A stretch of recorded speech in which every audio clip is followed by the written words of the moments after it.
Հակոբոս 2 գլուխ։ Եղբայրներիմ, աչառությամբ մի ունեցեք մեր Տեր Հիսուս Քրիստոսի, փառքի Տիրոջ հավատը։ Եթե ձեր ժողովատեղին մտնի մի մարդ, որ ունենա ոսկի մատանի և շքեղ զգեստներ, և այնտեղ մտնի նաև մի աղքատ կեղտոտ շորերով, և դուք ավելի ուշադրություն դարձնեք շքեղ զգեստներ ունեցողին և ասեք. «Դու նստիր այստեղ, պատվո տեղը», կամ թե «Եկ նստիր իմ պատվանդանի մոտ», իսկ աղքատին թե «Ոտքի կանգնիր այդտեղ», այդ դեպքում դուք ձեր մեջ աչառություն արած չեք լինի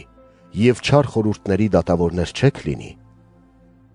Լսեք, իմ սիրելի եղբայրներ, չէ՞ որ Աստված ընտրեց այս աշխարհի աղքատներին,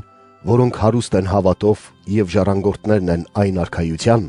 որը նա խոստացավ իրեն սիրողներին։ Իսկ դուք անարգում եք աղքատներին։ Հարուստները չեն, որ հարստահարում են ձեզ, ու հենց նրանք են ձեզ դատարան քարշ տալիս։ Նրանք չեն, որ հայհոյում են այն բարի անունը, որով կոչված եք դուք։ Բայց եթե կատարում եք արքայական օրենքը Սուրբ Գրքի համաձայն, թե «Սիրիր քո ընկերոջը, ինչպես ինքդ քեզ», լավ եք անում։ Իսկ եթե աչառություն եք անում, մեղք եք գործում, իբրև օրինազանցներ դատապարտվելով օրենքից։ Նա, ով պահում է ամբողջ օրենքը և միայն մեկ բանով սայթակում, պարտապան կլինի ամբողջ օրենքին։ Որովհետև նա, ով ասաց, թե «Մի սպանիր», նաև ասաց, թե «Եվ մի շնացիր», քանզի եթե չսպանես, բայց շնանաս, հանցավոր կլինես օրենքի առաջ։ Այնպես խոսեք ու գործեք, որպես թե ազատության օրենքով եք դատվելու, քանի որ անողորմի հանդեպ անողորմ դատաստան է լինելու, մինչդեռ ողորմածությունը բարձրագլուխ բարձենում է դատաստանի առաջ։ Եղբայրներիմ, օգուտն ինչ է, եթե մեկն ասի, թե հավատ ունի, սակայն հավատն արտահայտող գործեր չունենա։ Մի՞թե հավատը նրան կկարողանա փրկել։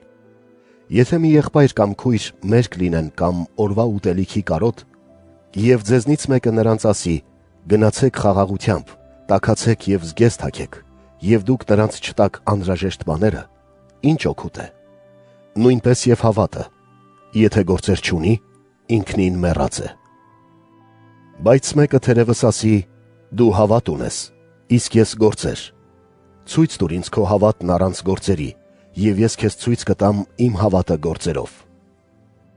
Դու հավատում ես, որ մեկ է Աստված, լավ ես անում։ Դևերն էլ են հավատում և դողում։ Ով փուչ մարդ, ուզում ես իմանալ, հավատը դատարկ է առանց գործերի։ Աբրահամը մեր հայրը, չէ՞ որ գործերով արդարացավ, զոհասեղանի վրա հանելով իր որդուն՝ Իսահակին։ Տեսնում ես, որ հավատը գործակից եղավ նրա գործերին, և գործերով հավատը կատարյալ դարձավ։ Եվ կատարվեց գրվածը, որն ասում է. «Աբրահամը հավատաց Աստծուն, և դա նրան արդարություն համարվեց, և նա Աստծուն բարեկամ կոչվեց»։ Տեսնում եք, որ գործերով է արդարանում մարդ, և ոչ թե միայն հավատով։ Այդպես էլ պոռնիկ Ռախաբը գործերով չարդարացավ, երբ ընդունեց հետախույզներին և գաղտնի ճանապարհով նրանց ուղարկեց։ Ինչպես որ մարմինն է մեռած առանց հոգու, այնպես էլ հավատն է մեռած առանց գործերի։